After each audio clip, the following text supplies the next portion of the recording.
السلام عليكم ورحمة الله وبركاته. إن الحمد لله نحمده ونستعينه ونستغفره ونؤمن به ونتوكل عليه ونعوذ بالله من شرور أنفسنا ومن سيئات أعمالنا. من يهده الله فلا مضل له ومن يضلل فلا هادي له وأشهد أن لا إله إلا الله وحده لا شريك له وأشهد أن محمدا عبده ورسوله أرسله بالحق بشيرا ونذيرا. فقد قال الله تعالى في كلام المجيد: أعوذ بالله من الشيطان الرجيم. يا أيها الذين آمنوا اتقوا الله حق تقاته ولا تموتن إلا وأنتم مسلمون. يا أيها الذين آمنوا اتقوا الله وقولوا قولا سديدا يصلح لكم أعمالكم ويغفر لكم ذنوبكم ومن يطع الله ورسوله فقد فاز فوزا عظيما. أما بعد فإن خير الحديث كتاب الله وخير الهدي هدي محمد صلى الله عليه وسلم وشر الأمور محدثاتها وكل محدثة بدعة وكل بدعة ضلالة وكل ضلالة في النار.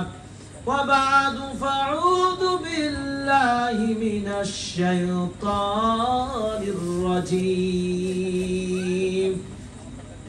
بسم الله الرحمن الرحيم. إن الذين يتلون كتاب الله وأقاموا الصلاة وأنفقوا مما رزقناهم سرا وعلانية يرجون تجارة لن تبورا ليوفيهم أجورهم ويزيدهم من فضله إنه غفور شكور. عن عثمان رضي الله تعالى عنه قال عن النبي صلى الله عليه وسلم قال: خيركم من تعلم القرآن وعلمه. وعن أبي أمامة الباهلي رضي الله تعالى عنه قال: سمعت رسول الله صلى الله عليه وسلم يقول: اقرأوا القرآن فإنه يأتي يوم القيامة شفيعا لأصحابه. أخرجه مسلم. أو كما قال النبي صلى الله عليه وسلم.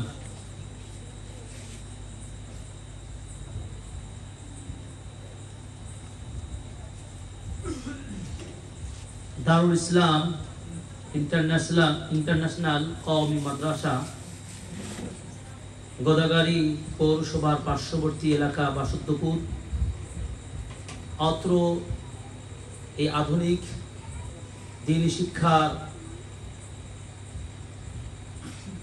ঐতিহ্যবাহী মাদ্রাসা কর্তৃক আয়োজিত আজকের গুরুত্বপূর্ণ এবং দ্বীনি মজলিসের যে রব্বুল আলামিন সুন্দর আবহাওয়ার মাঝে আমাদেরকে এমন একটি গুরুত্বপূর্ণ অনুষ্ঠানে আপনাদের আমাদের সকলকে অংশ নেওয়ার সুযোগ করে দিয়েছেন। এজন্য প্রাণ উজাড় করে আল্লাহর প্রশংসা আদায় করি। সবাই বলি আলহামদুলিল্লাহ। প্রশংসা আরো হৃদয় ভর্তি করে, মনের প্রশান্তি নিয়ে আরো বেশি করতে ইচ্ছা করে। এজন্যই যে আজকের এই অনুষ্ঠানটি গতানুগতিক প্রচলিত দেশের জালসা মাহফিল সিজনালি কোনো অনুষ্ঠান নয়। এটি একমাত্র ব্যতিক্রম একটি অনুষ্ঠান, কোরআনের মাহফিল। সেই কোরআনের মাহফিল কি? সেটাও বা তথাকথিত কোরআনের মাহফিল না। এখানে কোরআনকে হেফজ করা, কোরআনকে শেখা, কোরআনের জ্ঞান ছড়িয়ে দেওয়া এমন একটি প্রতিষ্ঠানের কেবলমাত্র সেই প্রতিষ্ঠানের হাফিজদের, হাফিজুল কোরআন সম্পূর্ণকারী ছাত্রদের সংবর্ধনা এবং অত্র এলাকার গণিজন এবং অত্র এলাকার মা বোনদের সকলের উপস্থিতিতে আমাদের স্নেহের এই ছোট ছোট কোরআনের হাফেজদের কে নিয়ে আজকের এই অনুষ্ঠানটি কোরআনকে নিয়ে বলুন আলহামদুলিল্লাহ।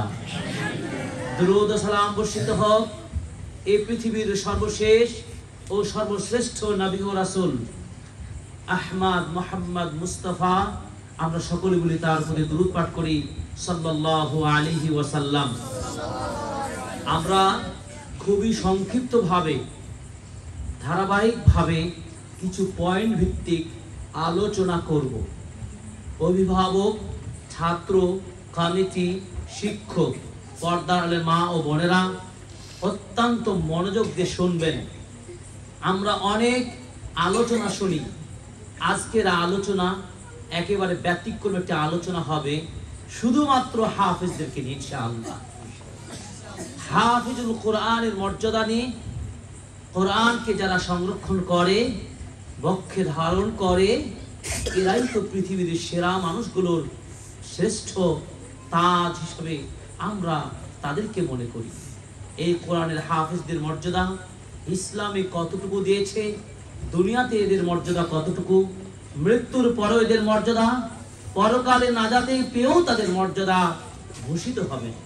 আমরা সেই কোরআন নিয়ে কথা বলব।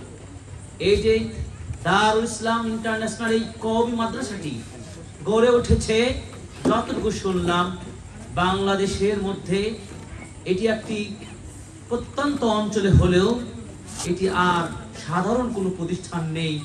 এটি তাদের প্রতিজ্ঞা এবং তাদের প্রচেষ্টা, এটি যে সত্যিকার আন্তর্জাতিক মানের কোরআনের খেদমত দিয়ে যেতে পারে, একটি বিশ্বমানের প্রতিষ্ঠান গড়ার প্রত্যয় নিয়ে তারা এগিয়ে চলেছে।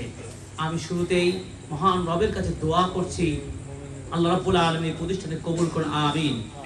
আমি স্বাগতম জানাচ্ছি আজকে এই অনুষ্ঠানে যে সমস্ত আমাদের শ্রেণীর ছাত্র 3 জন কোরআনুল কারীম হেফজ সম্পূর্ণ করেছে। সাথে সাথে স্বাগত জানাচ্ছি, প্রাণ উজাড় করে দোয়া করছি আগত কয়েকদিনের মধ্যে আরো কয়েকজন হাফিজুল কোরআন আমরা তাদের ফুলে ফলে খুব শীঘ্র দেখতে পাবো।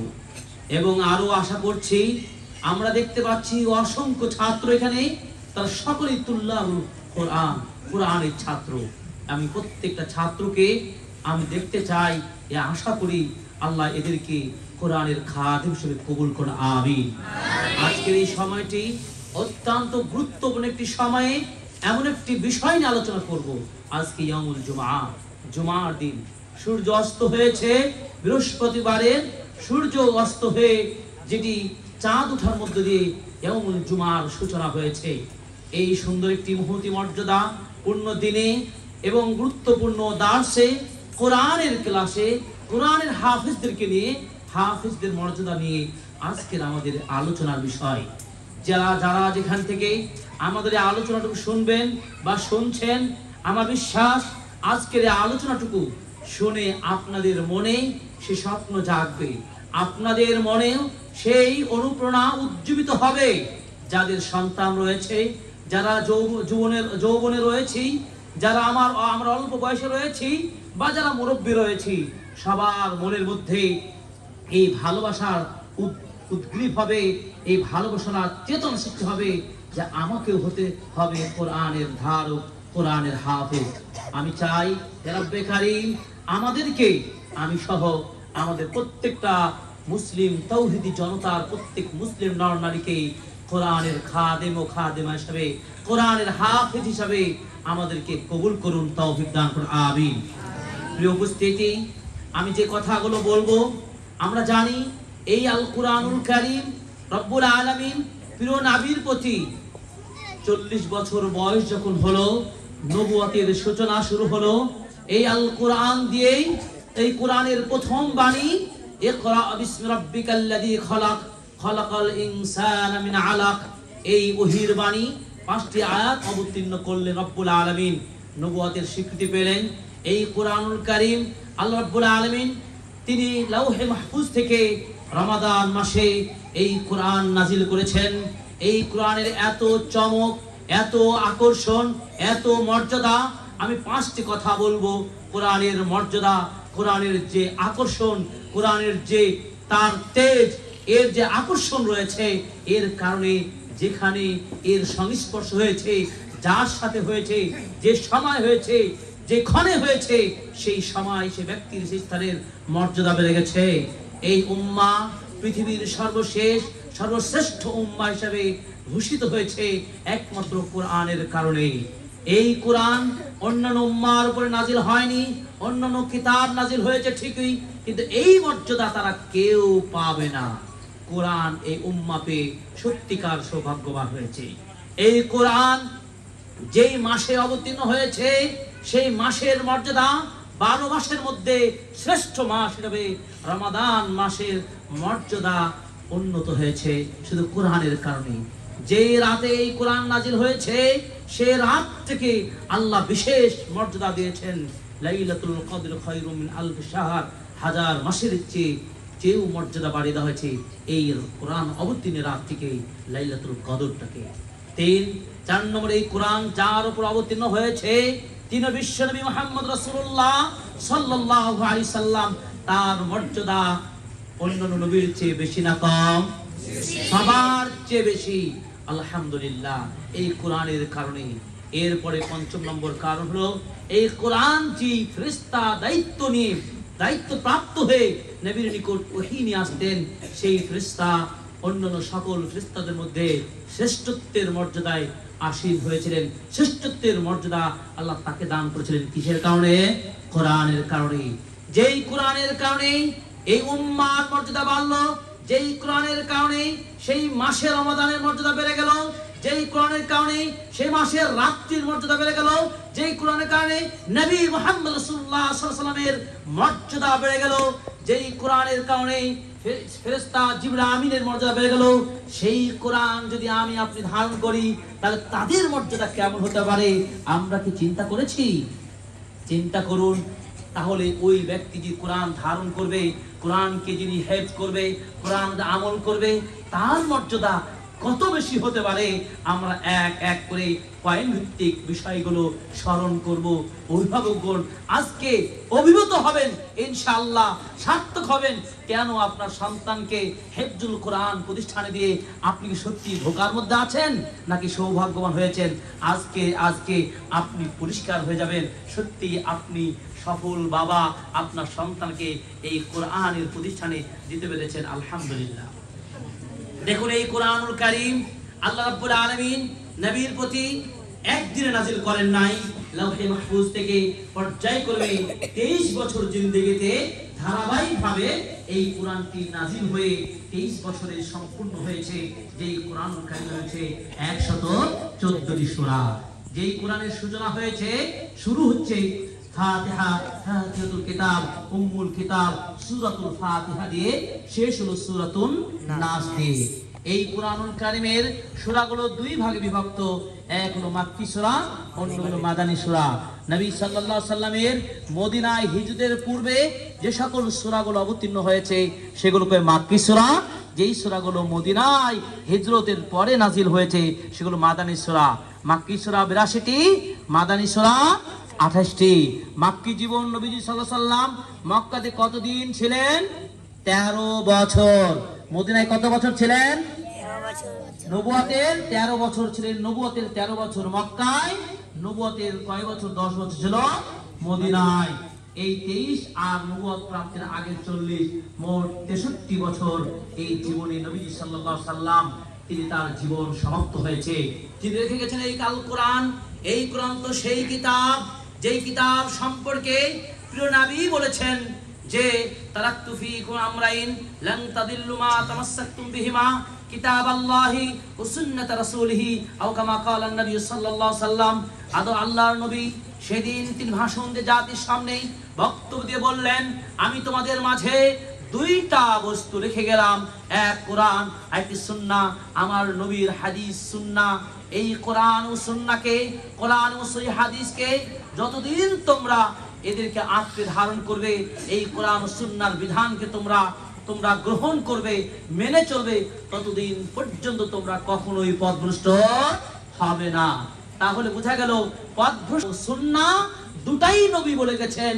কোরআন ভিত্তিক জীবন করব, কোরআন আমাদের সংবিধান, কিন্তু কোরআনকে বাস্তবায়ন করব সুন্নাহ দ্বারা ইনশাআল্লাহ। প্রিয় হাজিরিন, এই কোরআনের কথাই বলছি, যেই কোরআন নবীজি সাল্লাল্লাহু আলাইহি সাল্লাম নিজে কোরআন তেলাওয়াত করতেন, সুমধুর কণ্ঠে কোরআন তেলাওয়াত করতেন, তার কোরআন শুনে কাফের গোষ্ঠী পর্যন্ত তারা আশ্চর্য হয়ে, আকর্ষিত হয়ে গোপনে পর্যন্ত তারা কোরআন শুনতো। এই কোরআনের মহিমা আজকে সত্যিকার অর্থেই কোরআন যে কত টান, কত আকর্ষণ, আমি আপনাকে কি দিয়ে বোঝাই। আজকে যখন পৌরসভা গোদাগাড়ি থেকে আমি আসছিলাম কামারপাড়া হাট বাজারে, ঠিক রাস্তার পাশে যে মসজিদটি রয়েছে, মাগরিবের সালাত আদায় করছিলাম। মাগরিবের সালাতে একজন হাফেজে কোরআন তেলাওয়াত করে সালাত আদায় করালেন। আমি পিছনে ছিলাম, কোরআনের তেলাওয়াত শুনে আমি খুবই আনন্দিত হয়েছি। আমি সাথে সাথে আমার সহকারীকে বললাম, এই ইমামটিকে তুমি চেনো কিনা, এই নিঃসন্দেহে হাফেজ হবে। আমি ধারণা করে বললাম, অবশ্যই তার তেলাওয়াতটা এত সুন্দর। আমি সুন্নাত সালাত আদায় করে জিকির আজকার করে মুসল্লি প্রায় বের হয়ে গেল। আমি অপেক্ষা করছিলাম, আমার প্রয়োজনে হাফেজটার পরিচয় হওয়া দরকার, তাকে চেনা দরকার। তার তেলাওয়াত খুব সুন্দর লেগেছে, আমাকে আকর্ষণ করেছে। এরপর সালাত শেষ করে মসজিদে বের হয়ে পরিচয় হয়ে গেল। দেখলাম আমারই বাড়ির পাশের একজন কোরআনের হাফেজ। তাকে জিজ্ঞেস করলাম, তুমি কি আমাকে চেনো? সে বললো যে আপনাকে চিনি, আপনার বাড়ির পাশে আমার বাড়ি। আমি তো একটু বকা দিয়ে বললাম, তুমি আমার সাথে পরিচয় আমারও হয়নি, তোমার সাথে আমার পরিচয় হয়নি, অনেক ছোট। তারপরে তাকে মোবাইল ফোন নম্বর দিয়ে তাকে জিজ্ঞেস করলাম, তোমার হেফজ কেমন অবস্থা, ভালো নাকি মন্দ, তোমার তেলাওয়াত কি, নামাজে যেভাবে পড়লে পুরো কোরআন কি পড়ার মতো ধরনের শক্তি সামর্থ্য তোমার আছে? সে খুব অকপটে সাহস নিয়ে বলল যে আমি পারবো ইনশাআল্লাহ, তবে হেফজ একটু আমাকে আর একটু চেষ্টা করতে হবে। আমি তবুও খুশি হয়ে তাকে বললাম, তুমি আমার সাথে যোগাযোগ করো, তোমার কোরআন তেলাওয়াত আমাকে সুন্দর লেগেছে, তুমি কি করো? সে সামান্য এখন পর্যন্ত কোনো প্রতিষ্ঠানে যুক্ত হয়নি। যাই হোক, বিভিন্ন পরামর্শের অভাবেও আমাদের হাফেজরা ভালো জায়গায় যেতে পারে না। এদেরকে গাইড দেওয়ার জন্য, পরামর্শ দেওয়ার জন্য আমি মনে করি, আমি অন্তত পক্ষে আজকের মাহফিলে আপনাকে বলে যাচ্ছি, আপনাকে বলতে চাই, আমার এই অত্র গোদাগাড়ি এলাকার যে কোন স্টুডেন্ট, অভিভাবক, আমি ছাত্রদেরকে খুবই ভালোবাসি। আপনার শুধু কোরআন হাফেজ বানিয়ে রেখে দিবেন না, আপনার ছেলেকে উপযুক্ত প্রতিষ্ঠানে, তাকে বড় হয়ে কোন কোন লেভেলে কোথায় কোথায় যেতে হবে, কিভাবে পড়াশোনা করে উঁচু স্থানে যেতে পারে, এই ব্যাপারে যোগ্য অভিভাবকদের যথেষ্ট সংকট রয়েছে। তাদের সাথে যোগাযোগ করে তাদের সামনে এগিয়ে নেবেন। যে কথা বলতে যাচ্ছিলাম, কোরআনের আকর্ষণ, আমি তাকে তো চিনি না, কিন্তু তার কোরআন আমাকে আকর্ষণ করলো, আমাকে বসে থাকতে বাধ্য করলো, তার সাথে পরিচয় হলাম, তার তেলাওয়াত শুনে মুগ্ধ হলাম। এই কোরআনের কথাই বলছি, কোরআনের কি আকর্ষণ! কোরআন শুনলে হৃদয়টা প্রকম্পিত হয়ে যায়। ওই হারানো, ওই ডুবে থাকা অন্ধকারের ওই মনটা জাগে ওঠে, হৃদয়ের মধ্যে প্রকম্পন সৃষ্টি হয়। আল্লাহ তাআলা বলেন, ওয়াজিলাত কুলুবুহুম ওয়া ইযা তুলিয়াত আলাইহিম যাদাতুল ঈমানাও। এবং কোরআন তেলাওয়াত যখন করা হয় তখন তাদের ঈমানটা বেড়ে যায়, অন্তরটা প্রকম্পিত হয়ে ওঠে। সেই কোরআনের হাফেজদের কথা বলছি, সেই কোরআনের হাফেজদের মর্যাদা কত বেশি। এই কোরআনের খেদমত যে প্রতিষ্ঠান দিচ্ছেন, যারা দিচ্ছেন, দিবেন, যারা শিখছেন, শিখাচ্ছেন, নবীজি সাল্লাল্লাহু আলাইহি সাল্লাম তাদের প্রসঙ্গে কত চমৎকার বাণী তিনি বললেন, খায়রুকুম মান তাআল্লামাল কোরআন ওয়া আল্লামা। এই কোরআন যারা নিজে শিখে অন্যকে শেখায়, এর চাইতে উত্তম মানুষ পৃথিবীতে আর কে আছে? সুবহানাল্লাহ। সম্মানিত যারা শিখে এবং যারা শিখায়, আমাদের ছাত্ররা কি শিখছে, আর আমাদের আসাতে জাগন শিক্ষকগণ শেখাচ্ছেন, উভয়ের সম্মান, পৃথিবীর শ্রেষ্ঠ মানুষ। সুবহানাল্লাহ। সবচেয়ে আশ্চর্য হয়ে যাবেন একটি হাদিস যদি আপনাকে বলি, রাসূল সাল্লাল্লাহু আলাইহি ওয়াসাল্লাম এই হাদিসটি শুনে আশ্চর্য হয়ে যাবেন। এই কোরআনের ব্যাপারে বলতে বলছেন ইকরাউল কোরআন, ওহে পৃথিবীর মানুষেরা তোমরা কোরআন পড়ো। কেন পড়বে? লাভ কি? আল্লাহ রাসূল সাল্লাল্লাহু আলাইহি ওয়াসাল্লাম লাভের কথা বললেন, ফাইন্নাহু ইয়াতি ইয়াউমাল কিয়ামা শাফিআন লিআসহাবিহি। কারণ এই কোরআন যিনি পড়বেন, এই কোরআনের পাঠকের জন্য কোরআন নিজেই আল্লাহর কাছে সুপারিশ করবে কিয়ামতের মাঠে, যেদিন কেউ সুপারিশ করবে না, কোনো ধন দৌলত চলবে না, কোনো ক্ষমতার প্রভাব থাকবে না। সেদিন কোরআন আল্লাহর নিকট আপনার জন্য, কোরআন তিলাওয়াত করার জন্য আপনার জন্য সুপারিশ করবে। এর চাইতে আকর্ষণীয় দলিল, এর চাইতে পাওনা আর কি হতে পারে? সুবহানাল্লাহ। এই পরকালে সুপারিশ প্রয়োজন না আমাদের? সেই দিন কিয়ামতের ময়দানে কেউ কথা বলতে পারবে না, কেউ কিছু করার ক্ষমতাও রাখবে না, ইল্লা মান আযিনা লাহুর রহমান, মহা রব্বে কারীম যাকে অনুমতি দিবেন। তাও তো অনুমতি সবাইকে কি দেবেন? আমাদের প্রিয় নবী মুহাম্মদ রাসূলুল্লাহ সাল্লাল্লাহু আলাইহি সাল্লাম তার উম্মার জন্য তিনি কান্না করবেন, সিজদায় অবনত হবেন। আল্লাহ বলবেন, মুহাম্মদ তুমি কি চাও? তুমি বলো। ইরফা রাসাকা, আপনি আপনার মাথাটা উঠে বলুন কি চাও। তিনি তার উম্মার জন্য সুপারিশ করার অনুমতি পাবেন ও সুপারিশ করবেন। তিনি তো করবেন, কোরআন নিজেও সুপারিশ করবে। যদি তাহলে কোরআন আপনার হাতে রয়েছে, কোরআন কেন পড়বেন না? তাহলে কেন পড়বো আমরা? আমার দরকার আছে, কারণ আমি আপনি জানি না আমার আপনার কর্মের মধ্যে ভুল ত্রুটি থাকবেই, আছে। মুক্তি পাবো কি পাবো না, এই মুক্তি পাওয়া না পাওয়া আমরা আশা করি, কিন্তু আশা শুরু করলেই হবে না, কাজ করতে হবে, কোরআন পড়তে হবে। আল্লাহ তাআলা আমাদেরকে কোরআন নিয়মিত স্টাডি করার, কোরআনকে তেলাওয়াত করার, কোরআনকে বুঝে বুঝে পড়ার শক্তি, সামর্থ্য, ইচ্ছা দান করুন। আমিন। আজকে থেকে প্রতিজ্ঞাবদ্ধ হন, যারা কোরআন পড়তে পারেন নিয়মিত কোরআন তেলাওয়াত করবেন। দিনের মাঝে একবার, রাতে অবশ্যই কোরআন পড়বেন। দিনের প্রান্তে, রাতের ওই প্রান্তে, সম্ভব হলে পুরো রাত জেগে পড়বেন। তাহাজ্জুদে কোরআন পড়ার মর্যাদা আরো তো বেশি। আমাদের প্রিয় নবী সাল্লাল্লাহু আলাইহি সাল্লামকে আল্লাহ বলেন, কুবিল লাইল, হে মুহাম্মদ জেগে ওঠো, রাত জাগো, কিয়াম করো, ওয়ারাতিল কুরআন তারতিলা, এবং বিশুদ্ধভাবে কোরআনকে তুমি পড়তে থাকো। রাতে কোরআন পড়লে কিয়ামুল লাইল, তাহাজ্জুদ করলে কি হয়? নিজের আত্মপ্রবৃত্তিকে সংযত করা যায়, এবং রাতে কোরআন তেলাওয়াত করলে আরো সুমধুর ভাবে, সুস্পষ্ট ভাবে, গুরুগম্ভীর ভাবে, মনোযোগ দিয়ে, আকর্ষণ দিয়ে পড়া যায়। আশাদ্দু আতওয়াতাও ওয়া আকওয়ামু কিলা, সূরা মুজাম্মিল আল্লাহ বলছেন। এই জন্য রাতে আমাদের প্রিয় ছাত্র ভাইদের উদ্দেশ্যে অনেক কথা আছে, এই কথা বলতে চাই। যারা হাফেজে কোরআন হতে চাও, যারা হয়েছি, এই একটা আমল আজকে থেকে শুরু হয়ে যাবে। তোমরা তো শুয়ে যাও রাতের প্রথম অংশে, অবশ্যই রাতের ওই ফজরের আগে, আর একটু আগে, 1 ঘন্টা 2 ঘন্টা আগে জেগে উঠে তুমি উযু করে আল্লাহকে, শাহ আল্লাহ রাব্বুল আলামিন শেষ আকাশে নেমে আসেন। গভীর রাতে মানুষ যখন ঘুমে যায়, তখন তোমার হেফজুল কোরআন, কোরআন হেফজ করেছো, সেগুলো তাহাজ্জুদের নামাজে তুমি বেশি বেশি তেলাওয়াত করো, কোরআন তোমার মজবুত হয়ে যাবে ইনশাআল্লাহ। মজবুত হাফেজ হওয়ার জন্য কি করতে হবে সেই কথাগুলো শুধু আমি পয়েন্টগুলো বলে দিয়ে হাফেজদের আমি মর্যাদাগুলো নিয়ে বলবো। আমাদের দেশে যেহেতু এটা হাফেজদের মর্যাদা নিয়ে কথা বলতে হয়, এই জন্য মজবুত, শক্তিশালী, একেবারে মুতকিন হাফেজ হওয়ার জন্য কি করতে হবে? ছাত্রদের জন্য এই বক্তব্যটা খুবই জরুরি। যারা কোরআনকে হেফজ করতে চায়, মেমোরাইজ করতে চায়, হাফেজ হতে চায়, হাফেজ যেন তেন হাফেজ হলে হবে না। হাফেজ হতে হবে কি? ওই যে বলেছেন, সভাপতি বললেন যে সেরা হাফেজ করতে চাই। সেরা হাফেজ মানে কি? শুধু নামকে অস্তে হাফেজে আকর্ষণ লাগে, কিছু তেলাওয়াতে ভালো পারে, কিন্তু ভিতর ফাঁকা, এটা হবে না। কোরআন যেখান থেকে ধরবে সেখান থেকে আমি পারবো, এই মনোবল সৃষ্টি করার জন্য কি করতে হবে? ছাত্রদের উদ্দেশ্যে আমি পয়েন্টগুলো বলবো, তোমরা নোট করবে। মজবুত হাফেজ হওয়ার জন্য কি হয়, এই আলোচনা করার পরে আমি বলবো হাফেজদের মর্যাদা কি, এই বিষয়ে আলোচনা চলে যাব। নাম্বার 1, মজবুত হাফেজ হওয়ার জন্য 1 নম্বর যেটি করতে হবে, সিদকুত তলাব, মানে বিশুদ্ধ নিয়ত থাকতে হবে যে আমি হাফেজ হবই হব আল্লাহকে খুশি করার জন্য। বোঝা গেছে? কাকে খুশি করার জন্য হাফেজ হব? একমাত্র আল্লাহকে খুশি করার জন্য বিশুদ্ধ নিয়তে হাফেজ হব, এবং সেই কোরআন আমি মুখস্থ করব, তেলাওয়াত করব। 2 নম্বর কি? আল ইকতারু মিনাদ দুআ, বেশি বেশি আল্লাহর কাছে দোয়া করব। কিভাবে দোয়া করব? রব্বি বলতে হবে, রব্বি জিদনি ইলমা, হে আল্লাহ আমার মেধাকে আরো বাড়িয়ে দিন। স্বয়ং আল্লাহ নবীকে বলছেন আপনিও দোয়া করুন, রব্বি জিদনি ইলমা, আল্লাহ আমাদের সকলের মেধা বাড়িয়ে দিন। বেশি বেশি আরো দোয়া করতে হবে। দোয়া যে সমস্ত দোয়াগুলো আছে, রব্বানা আতিনা ফিদ দুনিয়া হাসানাতাও ওয়া ফিল আখিরাতি হাসানাতাও ওয়া কিনা আযাবান নার, আল্লাহুম্মা নাসআলুকাল হুদা ওয়াত তুকা ওয়াল আফাফ ওয়াল গিনা, আল্লাহু নাসআলুকা ইলমান নাফিআ ওয়া রিজকান তাইয়্যিবা ওয়া আমালান মুতাকাব্বালা।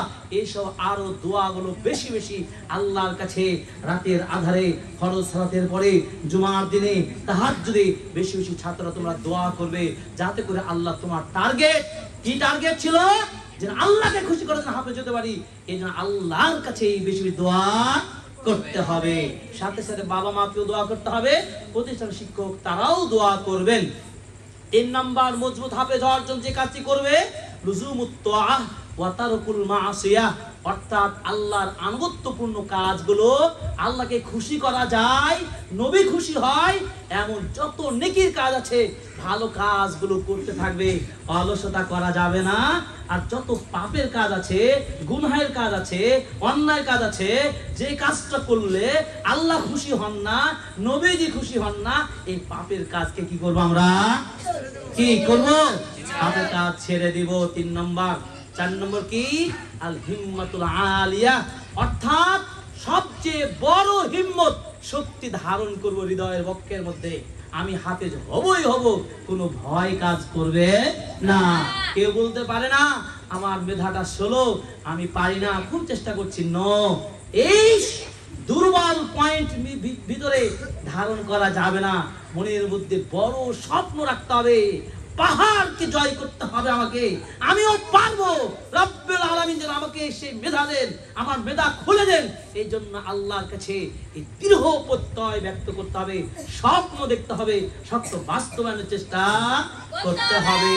5 নম্বর কি, যখন একটু বড় হবে তখন কোরআনটাকে তাদাব্বুর ওয়াল ফাহাম, কোরআনের মধ্যে কি আছে বুঝে বুঝে পড়ার চেষ্টা করতে হবে, কোরআনের মিনিং জানতে হবে, অর্থ জানতে হবে, কোরআনের বুঝ জানতে হবে। এই ক্ষেত্রে একটা কথা বলি, এক শ্রেণীর মানুষ মনে করে শুধু কোরআনই পড়বো, কোরআনের অর্থ জানবো, কোরআনকে কিন্তু বুঝবো না, এটা তাহা ভুল কথা। আপনার জ্ঞানের স্বল্পতার জন্য বলছি, আপনি বুঝেন না, কোরআনের অনুবাদ পড়েও শতবার কোরআনকে বোঝা যাবে না, কোরআনের সলের টানা অর্থ করেও আপনি বুঝতে পারবেন না। কোরআনকে বুঝতে হলে কোরআনের মিনিং তাহকিক সহ গ্রামার, আরবি, ব্যাকরণ, ভাষাকে জব্দ করে বুঝে, শুধু তাই নয়, এই কোরআনের অর্থটা কিভাবে আমাদের সালাফগণ বুঝেছেন তাদের মতো করে বুঝতে হবে। বোঝাতে পেরেছি?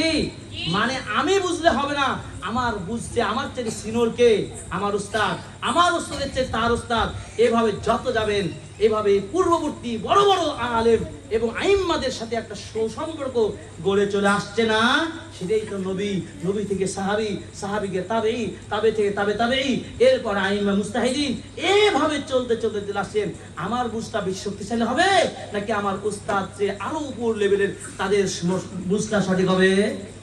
তারা তো সাহাবীগণ সরাসরি নবীকে পেয়েছেন, তাবেঈগণ সরাসরি সাহাবীদেরকে পেয়েছেন। তারা আদর্শ ছিল, কোরআন যখন নাজিল হতো তারা বসে তারা কোরআনটা মুখস্থ করে বাস্তবের আমল অর্থ নবীর কাছে শিখে নিয়ে তারপর মসজিদ ত্যাগ করতেন। বুঝতে পেরেছেন? আর আজকে আমরা নিজেরাই বড় মোল্লাগিরি সেজে যাই, নিজেরা অনুবাদ করাই। জেনারেল কিছু ব্যক্তি আছেন যারা কোরআনের খাদিম খেদমত করছেন, ভালো, আমি ওয়েলকাম জানাই, কিন্তু কোরআনের গভীরতা তো বুঝলেন না, একজন দক্ষ আলেমের সহযোগিতা নিলেন না, আপনি শুধু নিজের বুঝ অনুযায়ী ব্যাখ্যা করে গেলেন, নিজের বুঝ অনুযায়ী কোরআনের অনুবাদ চলবে না। কার অনুযায়ী বুঝবো? সালাফদের পূর্ববর্তী ইমাম, সাহাবী, তাবেঈ, পরবর্তী ইমামদের বুঝ অনুযায়ী, মুফাসসিরদের তাফসীরের সহযোগিতা নিয়ে কোরআনকে বুঝে বুঝে পড়বো। অতএব প্রিয় ছাত্র ভাইরা, তুমি যদি মজবুত হাফেজ হতে চাও, কোরআনটা হেফজ করার পরে কোরআনের ভিতরে কি আছে বুঝে বুঝে পড়ার চেষ্টা করতে হবে না, হবে না? এটা হতে হবে। 6 নম্বর কি, কোরআনের বিষয় ভিত্তিক আয়াতগুলো তোমাকে মেমোরাইজ করতে হবে। যে তাওহীদ বিষয় আয়াত, এগুলো হচ্ছে জান্নাত বিষয় আয়াত, কবর বিষয় আয়াত, হাসর বিষয় আয়াত, এই বিষয় ভিত্তিক আয়াতগুলো তুমি আলাদা আলাদা করে আবার সাইজ করে নিয়ে আবার সেগুলো তুমি সেট আপ দিবে, মুখস্থ করবে। 7 নম্বর কি, আল হেফজুল মুতকিন, হেফজটা হতে হবে কি খুব দৃঢ়ভাবে, যেন তেন করে করলে হবে না। কোন রকম দিয়ে হাফেজ পাগড়ি পেলাম এই চিন্তা কখনো স্বপ্ন দেখা যাবে না। মানুষ আমাকে হাফেজ বলুক, মানুষের কাছে আমি বাহবা পাবো, এই স্বপ্ন যদি তোমাদের বিন্দু পরিমাণ থাকে, তোমাদের হাফেজে কোনো মূল্য হবে না। অতএব স্বপ্ন থাকবে কাকে? আল্লাহকে খুশি করার জন্য মজুদ হাফেজ হতে হবে, মানুষের সুনাম নেওয়ার জন্য নয়। মানুষকে দেখানোর জন্য যদি হাফেজ হতে চাও, তাহলে হাফেজ হয়েও তোমাকে কোথায় যেতে হবে? শাস্তি পেতে হবে। আল্লাহ আমাদেরকে রক্ষা করুন, আমিন। এরপরে 8 নম্বরে কি করতে হবে? কোরআনের সূরাগুলোর শুরু এবং শেষের সাথে সম্পর্ক মিল রাখতে হবে। একটা কোরআন একটা কিতাব রয়েছে যে কি মাআলিস সুওয়ার, একটা বড় আরবি তাফসীর কিতাব রয়েছে। আমি ধারাবাহিক এই তাফসীরটার ক্লাস নিয়ে থাকি, প্রায় শেষের দিকে আর প্রায় 20 পারা তো হয়ে গেছে আলহামদুলিল্লাহ। একটা ক্লাসে আমি বলে থাকি এই সূরাগুলো কোরআনে এত আকর্ষণ রয়েছে, আমি দর্শকদের জন্য বলবো কোরআনের এই একটি সূরার সাথে পরবর্তী সূরার কি সম্পর্ক, এটা আপনাকে মিলিয়ে পাওয়া যায়। কোরআনের এই যে মনে করেন সূরা ফাতিহার সাথে সূরা ফাতিহার শুরু এবং শেষের কি সম্পর্ক, এটা পাওয়া যায়। এবার সূরা ফাতিহার পরের সূরাটি কি সূরাতুল বাকারা, এর সাথে সম্পর্ক কিভাবে, এইভাবে প্রত্যেকটা সূরা একটার সাথে আরেকটার সম্পর্ক কোন বিষয়ের সাথে কোন বিষয়কে অন্তর্ভুক্ত করছে, এভাবে শুরু এবং শেষ মনে রাখতে হবে। সেই দিন গত কয়েকদিন আগে সৌদি আরবের মদিনা বিশ্ববিদ্যালয়ের হাদিস ডিপার্টমেন্টের আমার শ্রদ্ধেয় ওস্তাদ ফজলুল শেখ ডক্টর সোহেল জুবাইদি হাফিজাহুল্লাহ, তিনি এই যে সুলতানগঞ্জ জামিয়া জাইনুল আবেদিন এখানে এসেছিলেন, ভিজিটে এসেছিলেন। ছাত্রদের হাফেজদেরকে তিনি কোরআন পড়তে বললেন, বলো তুমি কি হাফেজ? ছাত্র বলল জি হাফেজ। তখন তাকে বলা হলো, বলো তো সূরাত আরাফটা পড়ো। এখন ছাত্র শুরুটাই ভুলে গেছে, তাহলে কি সে পড়ার আয়াতগুলো পারবে? এই জন্য ছাত্রের মুৎকিন হাফেজ হতে হলে 114টি সূরার শুরু এবং শেষ কি, আবার জুজ পারার শুরু এবং শেষ কি, এই কিছু গভীর টেকনিক গুলো ছাত্রদের হাফেজদেরকে জব্দ করতে হবে। এরপরে 9 নম্বর যেটা করতে হবে, আর তাকরার মা হুসনিস সাউত, বারবার সুন্দর কণ্ঠে তোমাকে তিলাওয়াত করতে হবে। তুমি সূরা ফাতিহা মুখস্থ করে পেরেছো, প্রথম জুজ পারা মুখস্থ হয়েছে, কোরআনের প্রথম পারা হয়ে গেল, সূরা বাকারা শেষ। এরপর তুমি সালাত তাহাজ্জুদ নামাজে বারবার সুন্দর কণ্ঠে পড়বে। যত সুন্দর করে পড়বে তত তোমার মধ্যে আরো এটা কি মজবুত হয়ে যাবে। এইভাবে পড়তে থাকতে হবে। 10 নম্বর কি, কোরআন পড়বে কষ্ট ছাড়াই। মানে তোমার জান চলে না আর তুমি কোরআন পড়বে, এভাবে পড়া যাবে না। এটা তার উদ্দেশ্য হলো যে অনেকে গলা ফাটিয়ে পড়ে, গলা ফাটিয়ে এমন ভাবে ইনিয়ে বিনিয়ে ঝুঁকে ঝাঁকে পড়ে, এক পর্যায়ে সে মারাও যেতে পারে। এরকম কষ্ট নেওয়া যাবে না, এভাবে পড়া যাবে না। সেটাকে অবশ্যই অবস্থার দেখে কোরআনটাকে সেই পড়তে থাকবে। 11 নম্বর কি, মজবুত হাফেজ হতে হলে, শ্রেষ্ঠ হাফেজ হতে হলে মুৎকিন হাফেজকে, ওস্তাদকে চয়ন করতে হবে। যে কথা বলছিলাম, বাংলাদেশের আমার যতটুকু দেখা হয়েছে শতকরা বেশিরভাগ হাফেজদের হেফজও নাই, শুধু চাকরি করে। তার মুখস্থ নাই, উনি হয়তো দেখে দেখে পড়াশোনা ছাত্রদের, কিন্তু উনার হেফজও নাই। আপনারা দেখবেন আমি অনেক হাফেজের সাথে মিশেছি, তাদের হাফেজ নাই। ওই হাফেজের থেকে ছাত্ররা কতটুকু ভালো হবে যাবে, বুঝতে পেরেছেন? এই জন্য যিনি ওস্তাদ হবেন আপনার ছেলেকে ওই হাফেজের নিকট দিবেন যে হাফেজ নিজে হলো কি ভালো মানের হাফেজ, মজবুত হাফেজ। অতএব এই ধরনের মজবুত হাফেজকে, ওস্তাদকে চয়ন করতে হবে। যেন তেন নামগ্রস্ত হাফেজ খানা, হেফজখানা, নুরানি খানা খুলে দিয়েছে, এখানে যেখানে সেখানে পা দেওয়া যাবে না, সাবধান থাকতে হবে। 12 নম্বর কি, ছাত্রদেরকে মজবুত হাফেজ হওয়ার জন্য উপযোগী সময় নির্ধারণ করতে হবে। প্রিয় ছাত্র ভাইরা, কোন সময় তোমার কোরআনটা বেশি মুখস্থ হয়, ওই টাইমে তোমাকে কোরআনটা বেশি মুখস্থ করবে। কোন সময় তুমি ওইটাকে শোনাতে পছন্দ হয়, সেটা তুমি শোনাবে। এইভাবে সময়টাকে তুমি নির্ধারণ করে মুখস্থ করবে। এরপরে 13 নম্বর কি, কোরআনের হাফেজ হওয়ার জন্য একটা লিমিটেশন, যে বয়স আছে, এই বয়সটা ওইভাবে ওদের খেয়াল রাখতে হবে। 3 থেকে নিয়ে 5, এই 3 থেকে 5 থেকে শুরু হয়ে যেতে পারে বাচ্চার কোরআন হেফজ। এরপর অন্তত পক্ষে 4-5 হয়ে গেলে আর সুযোগ নাই, শুরু হয়ে যাবে হেফজ। দেখবেন যে তাদের মেধা তখন সক্রিয় থাকে, এই 5-7-10 বছরের মধ্যে হাফেজ হয়ে যায়। এই জন্য বড় বড় ইমামদেরকে দেখেছি, তারা কি অল্প সময়ে 10 বছর 7 বছরে কোরআন হাফেজ হয়ে গেছেন। কেন? সময়টাকে কাজে লাগিয়েছে। এরপরে 14 নম্বর কি, প্রত্যেক দিনের রুটিন ভিত্তিক হেফজ করবে। কি একটা টার্গেট থাকবে না যে আমি প্রত্যেকদিন 3 পৃষ্ঠা 5 পৃষ্ঠা পড়া দেবো, কোনোদিনই কমে যায়, তার বুঝতে হবে কেন কমে গেল। আমি তো 5 পৃষ্ঠা পড়া দিতে পারি, কিন্তু আজকে পারলাম না কেন, দেখতে হবে, তোমার কারণ খুঁজে বের করতে হবে। আমার মনে ওই খেলাধুলায় মেতে গেছিলাম, অথবা কোনো দাওয়াত খেতে চলে গেছিলাম, এই সব করতে যে আমার আজকে পড়া হলো না। অতএব ছাত্রদের এটা হুঁশিয়ারি নিতে হবে, যেন তেন মরা খাওয়া যাবে। কে আপনাদের ছাত্রদেরকে এইভাবে ব্যবহার করবেন না। আপনারা মানুষ মাদ্রাসায় আপনার সাদাকা করবেন, কিন্তু এভাবে অনেক কিছু করতে যে পরে এ পাড়া ওই পাড়া গিয়ে এই কাজ করতে যে মরা মানুষের মরার পরে বাড়িতে হাফেজ নিজে কিছু মানুষ খাওয়ায়, এই প্রথা চলবে না, এটা বাদ দিতে হবে।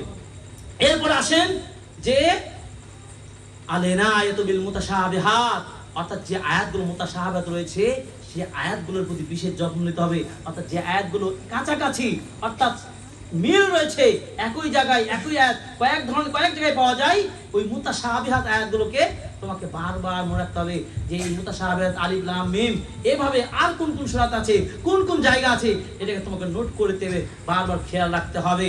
এরপরে একই মুসহাফ থেকে পড়তে হবে, যে কোনো মুসহাফ পড়লে তোমার এটা মাথায় ধরবে না।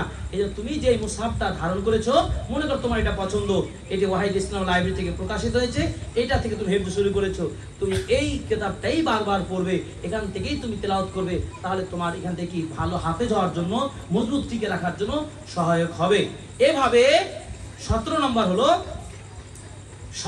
হলো কি, যে বারবার মুসহাফের দিকে যেতে হবে, মুখস্থ পড়তে হবে, আবার দেখে দেখে তেলাওয়াত করতে হবে। কারণ অনেক সময় কি হয় জানো, যে মুখস্থ তুমি পার করেছো কিন্তু তোমার কোথায় ভুলে গেছে তুমি জানো না, কিন্তু যখন আবার দেখে পড়বে তখন তোমার ওই ভুলটা সংশোধন হয়ে যাবে। এরপরে 18 নম্বর হলো কি, কোরআন হেফজ করার পরে অন্য দিকে বারবার শোনাতে হবে। ওস্তাদ কিন্তু শোনাবেই, সাথে সাদিক বন্ধুদের নিকট বারবার শোনাতে হবে। দোস্ত শোনো তো, আজকের আমার সবক, আজকে 5 পৃষ্ঠা পড়েছি, আমারটা শোনো, আমি তোমারটা শুনি, এভাবে জামিল বন্ধুদের মধ্যে এভাবে বারবার শোনাশুনি করবে। এরপর 19 নম্বর হচ্ছে কি, বারবার স্থায়ীভাবে একটা রুটিন থাকবে যে মুরাজাআ করা, অর্থাৎ পিছনের যে পড়াগুলো হেফজ করা হয়েছে সেগুলো বারবার শোনাশুনি করতে হবে। নতুন পড়া তো শোনাবেই, এবং বিগত যে পড়াগুলো হয়ে গেছে মুরাজাআ করবে।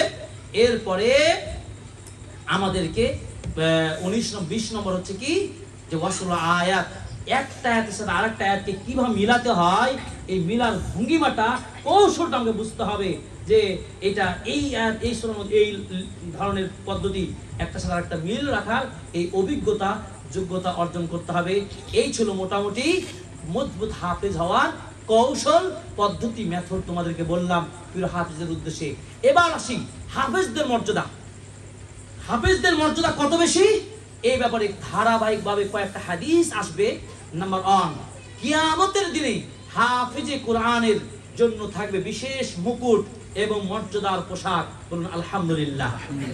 দেখেন, অন্য কোন শিক্ষিত ব্যক্তি, অন্য কোন ডিগ্রিধারী, অন্য কোন ক্ষমতাবান কারো জন্য এই সম্মানের পোশাক থাকবে না। কাদের জন্য থাকবে? হাফেজদের জন্য। রাসূল সাল্লাল্লাহু আলাইহি সাল্লামের হাদিস, বিখ্যাত সাহাবী আবু হুরায়রা রাদিয়াল্লাহু তাআলা আনহু 5374টি হাদিস বর্ণনা করেছেন। সবচেয়ে বেশি হাদিস বর্ণনা করেছেন হাফেজ আবু হুরায়রা রাদিয়াল্লাহু তাআলা আনহু। হাদিসটি বর্ণনা করে বলেন, রাসূল সাল্লাল্লাহু আলাইহি ওয়াসাল্লাম বলেন, ইয়াজিউল কুরআন ইয়াউমাল কিয়ামা, কিয়ামতের দিন কোরআন এসে ফায়াকুলু বলবে, ইয়া রাব হাল্লিহি, হে রব এই যে কোরআনের হাফেজ, আল্লাহ তুমি একে জান্নাতের পোশাক পরিয়ে দাও। সুবহানাল্লাহ। কি কথা না, কোরআন নিজে আল্লাহ নিকট সুপারিশ করে বলবে, আল্লাহ এই কোরআনের হাফেজকে তুমি পোশাক পরিয়ে দিন। ফাইলবাসু তাজাল কারামা, এরপরে সেই হাফেজকে সম্মানের মুকুট পরিয়ে দেওয়া হবে। সুবহানাল্লাহ। সুম্মা ইয়াকুলু ইয়া রাব জিদহু, আবার কোরআনে আল্লাহর কাছে আবেদন জানিয়ে বলে, আল্লাহ তুমি এই হাফেজের মর্যাদা এর আরো বাড়িয়ে দিন। তখন কি করা হবে? ফাইলবাসু হুল্লাতাল কারামা, এরপর সম্মানের চাদর তাকে পোশাক পরিয়ে দেওয়া হবে। শুধু মুকুট নয়, প্রথম মুকুট পরে দিল, এরপর সম্মানিত পোশাক, সম্মানের পোশাক, ভিআইপি পোশাক তাকে পরিয়ে দেওয়া হবে। এই হাফেজদের মর্যাদা। সুম্মা ইয়াকুল ইয়া রাব, এরপর কোরআন এসে আল্লাহর কাছে আবেদন আবার তৃতীয়বার জানে বলবে কি, ইরদা আনহু, আল্লাহ তুমি তোমার এই হাফেজে কোরআন বান্দার প্রতি খুশি হয়ে যাও। তখন কি হবে? ফায়ারদা আনহু, আল্লাহ তাআলা ওই হাফেজে কোরআনের উপর খুশি হয়ে যাবে, সন্তুষ্ট হয়ে যাবে। সুবহানাল্লাহ। 4 নম্বর কি? ফায়ুকাল লাহু, এরপরে ওই কোরআনের হাফেজকে বলা হবে কি, ইকরা ওয়ারকি, এই ওয়ারকা তুমি কোরআন পড়ো, পড়তে থাকো। ফাতুজাদু বিকুল্লি আয়াতিন হাসানা, এভাবে তুমি যত আয়াত পড়বে তত আয়াত ভিত্তিক তোমার মর্যাদা আরো উন্নত হতে থাকবে। সুবহানাল্লাহ। তাহলে কি হলো? হাফেজদের মর্যাদা কি বাড়লো না কমলো? এখানে বিশেষ পোশাক, বিশেষ মুকুট পরানো হবে। এটা তো যারা হাফেজ হবে তাদের মর্যাদা শুধু হাফেজকে নয়, হাফেজদের বাবাদেরও মর্যাদা দেওয়া হবে। চিন্তা করেছেন? যারা আপনাদের সন্তানদেরকে এই মাদ্রাসায় যে হাফেজ আপনার সন্তান হচ্ছে, সেই বাবারাও কিভাবে সম্মানিত হবে আজকে শুনে নেন, হাদিস শুনে নেন।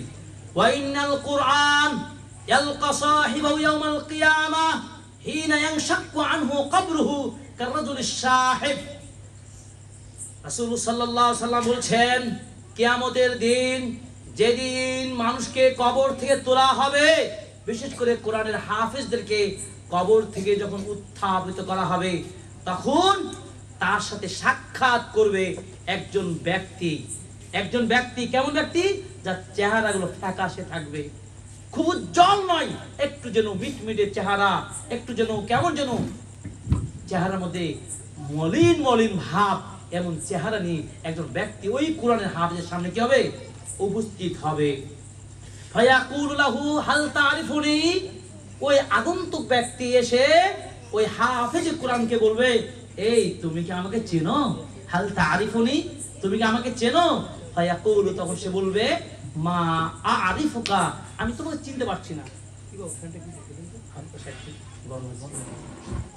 এরপরে দেখুন তখন কি বলবে?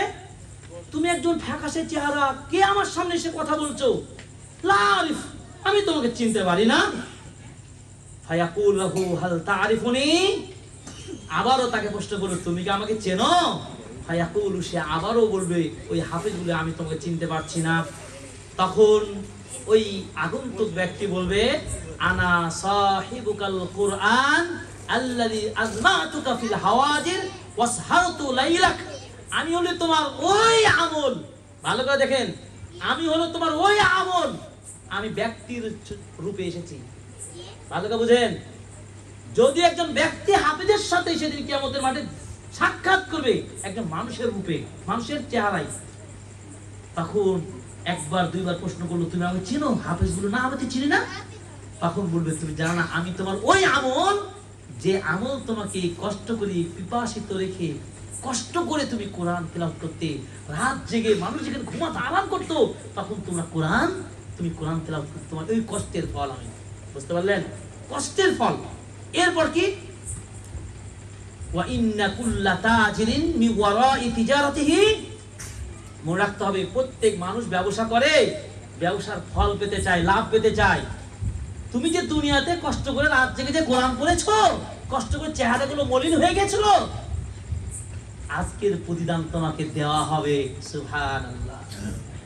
এই যে কষ্ট করছে আমার ছাত্র ভাইয়েরা, হাফেজে কোরআনরা, কষ্ট করতে করতে তোমার চেহারাগুলো একটু মলিন হয় না? অন্যের বাবারা, সন্তানরা যারা পড়ে না, কোরআন পড়ে না, তারা কি করে? তাহলে কি করে দেখো, তাদের চেহারা উজ্জ্বল থাকে, সাময়িকভাবে খাওয়া দাওয়া ভালো করে, যে কষ্ট করে কম, কিন্তু আমাদের ছাত্রদের চেহারা কষ্ট হয়, একটা এলোমেলো হয়, কিন্তু সেদিন এই প্রতিদান দেওয়া হবে। কি প্রতিদান দেওয়া হবে? আল্লাহ রাসূল সাল্লাল্লাহু আলাইহি ওয়াসাল্লাম হাদিসে বলেন, ফায়ুতাল মুলকা বিয়ামিনিহি, হাফেজ ব্যক্তির ডান হাতে সেদিন রাজত্ব দেওয়া হবে, এবং বাম হাতে কি? ওয়াল খুলদা বিশিমালিহি, এবং তার বাম হাতে আর স্থায়িত্ব দেওয়া হবে। ওয়া ইউদাউ আলা রাসি তাজুল ওয়াকার, এবং হাফেজদের মাথায় সম্মানের মুকুট পরানো হবে। ওয়া ইকসা ওয়ালিদাহু, শুধু হাফেজকে তাজ পরা হবে না, সে হাফেজের বাবা মাকেও সম্মানের আকর্ষণীয় পোশাক পরা হবে। সুবহানাল্লাহ। মন্ত্রীর বাবা আপনি, হ্যাঁ, একজন এমপি হতে হলে তার বাবাও তো ভিআইপি ঢাকায় চলে যায়, তাই না? এটা দুনিয়ার খেলা, তাই না? আরে এমপির বাবা, তখন তার হয়ে যায় কি সম্মান বেড়ে যায়, দুনিয়াতে তার ওই বাবারও সম্মান বেড়ে যায়। তো আল্লাহ তাআলা দুনিয়াতে হাফেজদের মর্যাদা আপনারা না দিলেও আল্লাহ তাআলা হাফেজকে যা মর্যাদা দেন, হাফেজদের বাবা মাকেও এই সম্মান দিয়ে থাকেন। সুবহানাল্লাহ, আল্লাহু আকবার। আমরা এই হাফেজদেরকে মর্যাদা দান করব। এভাবে কোরআনের হাফেজকে আল্লাহ তাআলা বিশেষ মর্যাদা দিয়ে বলবে, তুমি কোরআন পড়তে থাকো, জান্নাতে যত দূর তুমি পড়তে থাকবে জান্নাতের ততদূর উঁচুতে তোমার অবস্থান হবে। সুবহানাল্লাহ। এই কোরআনের মর্যাদা অনেক বেশি। বিশেষ করে কোরআনের যারা হাফেজ হয় তাদেরকে আল্লাহ তাআলা কি বলেছেন, বিশেষ আল্লাহর বান্দা হিসেবে তিনি ভূষিত করেছেন। সবাই আমার আল্লাহর বান্দা, কিন্তু স্পেশাল বান্দা আছে না, স্পেশাল। ওই যে আমাদের সাইফুল ইসলাম বললেন যে 3 জন হাফেজ হলো, একজন হাফেজের মর্যাদার কথা বললেন বিশেষভাবে। আমিও আশ্চর্য হয়ে গেলাম, এত আদববান, এত দায়িত্বনিষ্ঠ, এত মানে সুন্দর আকর্ষণীয় তার ব্যবহার, যে ছুটিতে সময় নষ্ট করে বাড়িতে যায় না, সেই নিয়মিত ওস্তাদ থাক আর না থাক আদরের সাথে পড়ে। তোমরা কি হতে পারবে না? কি হতে পারবে না? আদর্শবান হাফেজ হতে হবে। এই আদর্শবান হাফেজদেরকে আল্লাহ তাআলার বিশেষ বান্দা হিসাবে নবীজি বলেছেন যে কি বলেছেন, ইন্না লিল্লাহি আযজা ওয়া জাল্লা আহলিন মিনান নাস। আল্লাহ তাআলার বিশেষ কিছু বান্দা রয়েছে, আর বিশেষ বান্দা তারাই যারা কোরআন পড়ে, কোরআন শিখে, শিখায়, কোরআনের কাজে লেগে থাকে। আল্লাহু আকবার। এভাবে কোরআনের ধারক বাহক এর মর্যাদা কত বেশি। সে যদি কোরআনের হাফেজ হয় তাহলে তাকে এলাকার দায়িত্বশীল, রাষ্ট্রীয় দায়িত্বশীল পর্যন্ত তাকে অধিকার রাখে। দেখুন, তিনি একজন উচ্চ পর্যায়ের ব্যক্তি হওয়ার অধিকার রাখেন। আজকে আমাদের সমাজের রাষ্ট্রীয় পর্যায়ে দায়িত্বশীল কারা হয়? সাধারণ মানুষ। এমনকি সাধারণ শিক্ষায় তো নাই, শুধু একটা টাকা পয়সা আছে, কিছু একটা পরিচিতি যে কোনো ভাবে হয়ে গেছে, তাদেরকে আমরা নেতা বানাই। এটা কি আমাদের ঠিক হবে? দেখেন নবীজির যুগের আদর্শ দেখুন, খলিফাদের আদর্শ দেখুন। খলিফা উমর ইবনে খাত্তাব রাদিয়াল্লাহু তাআলা আনহু একদিন নাফে বিন আব্দুল হারিসের সাথে সাক্ষাৎ করলেন। তিনি তাকে বললেন যে যে নাফে বিন আব্দুল হারিস তিনি কি ছিলেন, মক্কার গভর্নর ছিলেন। তিনি যখন মক্কা থেকে ফিরে আসলেন, খলিফা উমর ইবনে খাত্তাব রাদিয়াল্লাহু তাআলা আনহু তাকে জিজ্ঞাসা করলেন, আচ্ছা তুমি ওই মক্কার কাকে দায়িত্ব দিয়ে আসলে, প্রশাসনের দায়িত্ব কাকে দিয়ে আসলে? তখন তিনি বললেন, ইবনে আবজাকে আমি প্রশাসনের দায়িত্ব দিয়ে এসেছি। খলিফা বললেন, ইবনে আবজাত আবার কে? তিনি বললেন, আমাদের একজন স্বাধীনকৃত দাস, একজন দাস ব্যক্তি। খলিফা বললেন, তুমি স্বাধীনকৃত দাসকে শাসক বানিয়েছো? এটা কেমন কথা? একজন দাস কিভাবে প্রশাসনের দায়িত্ব পেতে পারে? তখন নাফে বিন আব্দুল হারিস তিনি বললেন যে তিনি আল্লাহর কিতাবের কারি। কে কারে? ইবনে আবজা যে দাস, উনি একজন কোরআনের হাফেজ কারি। শুধু তাই নয়, তিনি ইলমুল ফারায়েজ উত্তরাধিকার সম্পদের হিসাব নিকাশের জ্ঞান রাখেন। খলিফা বললেন, শোনো, এই জন্যই তো আমাদের নবী এই বাণী শিখিয়ে বলেছেন, ইন্নাল্লাহা ইয়ারফাউ বিহাদাল কিতাব আকওয়ামান ওয়া ইয়াদাউ বিহি আখারিন। এই কোরআনের কারণে আল্লাহ তাআলা কত বহু জাতিকে উন্নত করেছেন, মর্যাদা বাড়িয়েছেন। আবার কত মানুষের মর্যাদা কোরআনকে অবমাননা করার কারণে তার মর্যাদা কি হয়েছে, লাঞ্ছিত হয়েছে, অপমানিত হয়েছে। অতএব দেখুন, একজন দাস হওয়া সত্ত্বেও কি হলো, রাষ্ট্রীয় দায়িত্ব পেল কোরআনের মর্যাদার কারণে। নবীর হাদিস এবং খলিফা ওমর খাত্তাব রাদিয়াল্লাহু তাআলা আনহু সমর্থ দিলেন। তাই আসুন, একটা সুশাসন করতে হলে, একটা সুন্দর রাষ্ট্র করতে হলে কোরআনের শিক্ষায় শিক্ষিত, ইসলামী শিক্ষায় শিক্ষিত, জ্ঞানী গুণী, মর্যাদায় ভূষিত এমন ব্যক্তিকে সমাজে দায়িত্বশীল বানান। তাহলে তাদের দ্বারা কোরআনিক বিধান দিয়ে সমাজ পরিবর্তন হবে, আমাদের পরিবেশটা সুন্দর হবে। আল্লাহ তাআলা আমাদেরকে এই কোরআনের হাফেজদের মতো করে আমাদের সমাজকে কোরআন ও সুন্নাহ ভিত্তিক সমাজ পরিবার গঠন করতে তৌফিক দান করুন, আমিন। এই কোরআন এক মহিমান্বিত কোরআন। এই কোরআনের কারণে সম্মান বেড়েছে। এই কোরআনের জ্ঞানে যারা জ্ঞানী হয়, আল্লাহ তাআলা তাদের সম্মান বাড়িয়ে দেন, মর্যাদা বাড়িয়ে দেন। সূরা মুজাদালার 11 নম্বরে আল্লাহ পাক বলছেন, ইয়ারফাইল্লাহুল্লাযীনা আমানু মিনকুম ওয়াল্লাযীনা উতুল ইলমা দারাজাত ওয়াল্লাহু বিমা তা'মালুনা খাবীর। আল্লাহ তাআলা ঈমানদার, আমলদার ওই ব্যক্তিদের মর্যাদা বাড়িয়ে দেন।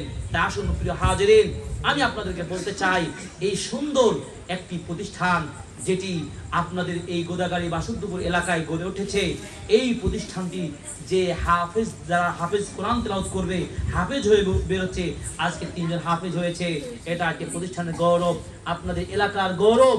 এত সুন্দর একটি প্রতিষ্ঠান গড়ে উঠেছে, এই প্রতিষ্ঠানের দায়িত্ব নেওয়া আপনাদের সবার দায়িত্ব নয় কি? আপনার এই প্রতিষ্ঠান হওয়াতে কি খুশি না বেজার? এলাকায় থেকে হাফেজ কোরআন বের হচ্ছে, কোরআন তেলাওয়াত হচ্ছে, যেই এলাকায় কোরআন তেলাওয়াত করা হয়, যে বাড়িতে কোরআন তেলাওয়াত করা হয়, সেই বাড়ি, সেই এলাকা, সেই পাড়া মহল্লা মর্যাদা বাড়বে না কমবে? বাড়বে। তাই আসুন আমরা এই কোরআনের প্রতিষ্ঠানটিকে রক্ষা করি, এই কোরআনের হাফেজদের সাহায্য সহায়তা করি। আমরা যতদূর পারি আল্লাহ রাস্তায় এই প্রতিষ্ঠানকে সাহায্য করব ইনশাআল্লাহ। আমি বলতে চাই, আপনারা যারা আমাদের বক্তব্য শুনছেন, আশেপাশে যারা আছেন, সকলকে বলবো আপনারা এই কোরআনের যে খেদমতে যাচ্ছে, যে দারুল ইসলাম, এই প্রতিষ্ঠানটি আল্লাহ তাআলা যে কবুল করেন, আমি আপনি সবাই আপনাদের দানের অংশ সাদাকা করবেন, আল্লাহর রাস্তায় খরচ করবেন। কারণ রাসূল সাল্লাল্লাহু আলাইহি ওয়াসাল্লাম বললেন, খায়রুকুম মান তাআল্লামাল কোরআন ওয়া আল্লামা, শ্রেষ্ঠ মানুষ সেই তোমাদের মধ্যে যে কোরআন নিজে শিখলেও শেখায়। আপনি শিখছেন আবার শেখানোর ব্যবস্থা করে দিচ্ছেন, এই সওয়াব হবে না? আসুন আমরা হয়তো মুরব্বীরা যারা রয়েছি হাফেজ হতে পারিনি, কিন্তু আপনি হাফেজদের তত্ত্বাবধান করছেন, যত্ন নিচ্ছেন, এটা অনেক মর্যাদার কাজ।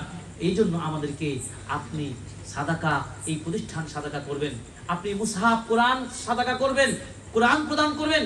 রাসূল সাল্লাল্লাহু আলাইহি ওয়াসাল্লাম বলছেন, মানুষ যখন মারা যায় সব আমল বন্ধ হয়ে যায়, তিনটি আমল চালু থাকবে। এক, সাদকায়ে জারিয়া। সাদকায়ে জারিয়া কি? আজকে আমি তিনজন হাফেজদের জন্য 3টা কোরআন আমি নিজে দেব, আলহামদুলিল্লাহ। এই জন্য আমি শুরু করে দিচ্ছি, 3টা কোরআন আমি আপনাদের সামনে আমি দেখাচ্ছি। এই পকেট কোরআনটা কেন নিলাম? আমার সহকারী বললেন, ওস্তাদজি তাদের কাছে কোরআন আছে বড় কোরআন, তা আপনি ছোট কোরআন দেন, তারা যেন রাস্তাঘাটে যেখানে যায় সফরে তাদের কাছে ব্যাগে এই কোরআনটা তারা রাখতে পারবে, তারা কোরআনটা যতদিন থাকবে পড়বে, ভালো কাজ হবে। আমি আরো ভালো কিছু দিতে চাইলাম। উনি বললেন যে কোরআনের চাইতে আর কি হতে পারে, গিফট হাদিয়া হতে পারে। এই যে 3জন হাফেজ জন্য আমি এমন একটা কোরআন এনেছি। এই কোরআনটি হচ্ছে আপনাদের প্রিয় প্রকাশনা প্রতিষ্ঠান ওয়াহিদিয়া ইসলামিয়া লাইব্রেরি, wahidia.com। দেখতে পাচ্ছেন এই ওয়াহিদিয়া ইসলামিয়া লাইব্রেরি রাজশাহীতে প্রকাশনা প্রতিষ্ঠান।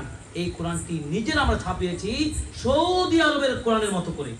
আপনারা যে কোরআনগুলো পড়ছেন না, এই কোরআনগুলো আর এই কোরআনের মধ্যে তফাৎ আছে। কোন দিক থেকে? খত্তে উসমানী, উসমান রাদিয়াল্লাহু তাআলা আনহু রেখে যাও যে কোরআনের লেখা যে স্টাইল, সেই স্টাইলে বাংলাদেশে প্রথমে কোরআনটা আমরা ছাপিয়েছি। আমি হাফেজ শিক্ষককে বলবো আপনি বিশেষ করে দেখবেন এই কোরআনটার অনেক বৈশিষ্ট্য রয়েছে, আয়াতে মুতাশাবিহাত সহ সব কিছু সুন্দর করে আকর্ষণীয় করা হয়েছে। এই কোরআনটা আমি 3জন হাফেজকে আমি আল্লাহর রাস্তায় আমি তাদেরকে গিফট করছি, আল্লাহ তাআলা কবুল করুন, আমিন। আমি এখন দিতে চাচ্ছি 3জন হাফেজকে।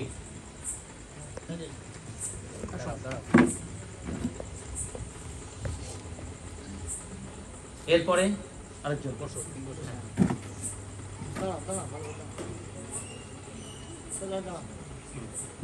এরপরে আরেকজন।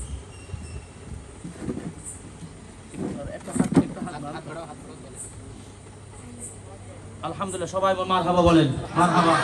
আল্লাহ তাআলা কবুল করুন, আমিন। এবার আপনাদের যে কথা বলছিলাম, মানুষ মারা যাবে ভাই, কিন্তু 3টা আমল থাকবে, সাদকায়ে জারিয়া। এরপরে এমন এলম রেখে যাওয়া যে এলম দ্বারা জাতি উপকৃত হবে। এই এলমের কারখানা, মাদ্রাসা, এই প্রতিষ্ঠানকে যতদিন বাঁচাবেন ততদিন আপনি পড়ে গেলেও সব পাবেন। আর এই প্রতিষ্ঠানকে বাঁচিয়ে রাখতে আপনিও সাদাকা করুন, আল্লাহর রাস্তায় দান করুন, আল্লাহর রাস্তায় দান করে যান। রাসূল সাল্লাল্লাহু আলাইহি ওয়াসাল্লাম বলেছেন, ইত্তাকুন নার ওয়ালাউ বিশিক্কি তামরাতিন, তোমরা জাহান্নাম থেকে বাঁচাও একটি খেজুরের অংশ হলেও, ছোট্ট একটা ক্ষুদ্র একটা অংশ দিয়ে হলেও তুমি আল্লাহর রাস্তায় সাদাকা করো।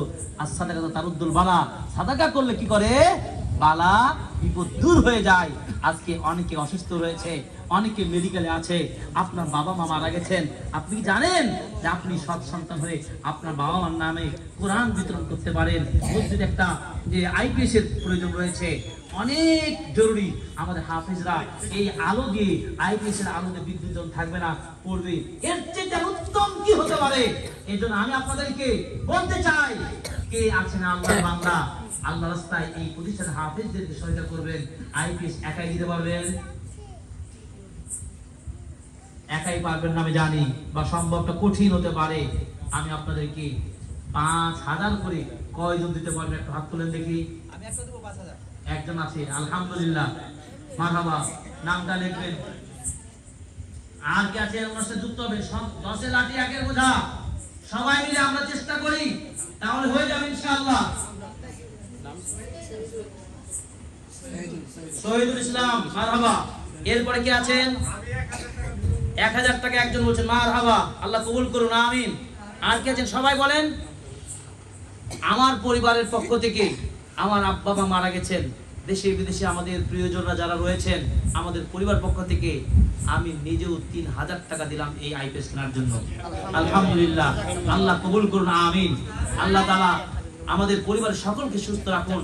যারা মারা গেছেন আল্লাহ তাদেরকে জান্নাতে নসিব করুন, আমিন। আমাদের যে সমস্ত গুনাহ ভুল ত্রুটি আছে আল্লাহ ক্ষমা করুন, আমিন। আমার সাথে আপনারা কে যুক্ত হবেন? আমার সাথে 3000 করে আর কে দিবেন বলেন? একটু চেষ্টা করুন, মাদ্রাসায় দিবেন, এটা সাদকে জারি হিসেবে থাকবে। আব্দুর রশিদ দিচ্ছেন। আর একটু বলবেন, ধান দিতে পারবেন, গম দিতে পারবেন, শস্য দিতে পারবেন, আপনি 10 টাকা হলেও দিতে পারবেন। আমি আর আলাদা করে বলছি না, আপনি নাম সাইড দিয়ে নামগুলো লিখে যান। আমি আলোচনা শেষ করার পথে আপনাদেরকে শুধু মা বোনদের মধ্যে অনেকেই আছেন যে মা বোন আপনারা যদি চান আপনার নিজের জন্য, আপনার সন্তানদের জন্য, আপনার বাবা মার জন্য, আপনারা আপনাদের মধ্যে একজনকে যদি নগদ দিতে পারেন, আপনি একদিকে তুলবেন, আপনার টাকা উঠিয়ে আমাদের এই দায়িত্বশীলদের কাছে পৌঁছে দিবেন। যারা দিতে চান তারা আপনারা পরবর্তীতে আপনার মাদ্রাসায় যোগাযোগ করবেন। আপনারা ধান, গম, ভুট্টা যা পারেন আপনারা এই প্রতিষ্ঠানকে সহযোগিতা করবেন। কোরআনের হাফেজ জিকির বের হচ্ছে, এর চাইতে উত্তম সাদাকা কি হতে পারে? আপনি সহযোগিতা করবেন। আপনি হাফেজদেরকে দিচ্ছেন, হাফেজদের পড়াশোনা করবে, কোরআন করবে, ইবাদত করবে, রাত জেগে জেগে তারা কোরআন তেলাওয়াত করে। হতে পারে না শুধু কি অভিভাবক বাবা মা, আপনার অভিভাবক হতে পারবেন না? আপনিও 10 টাকা দিয়ে অভিভাবক হয়ে যান। আল্লাহ তাআলা আমাদের মুরব্বিদের সহায়তা কবুল করেন, আমিন। আল্লাহ তাআলা আমাদের সকলের ছোট বড় সব ধরনের দানগুলো কবুল করুন, আমিন। আল্লাহ রাব্বুল আলামিন বলেছেন, দেখুন কোরআনুল কারীমে বললেন কি, সূরা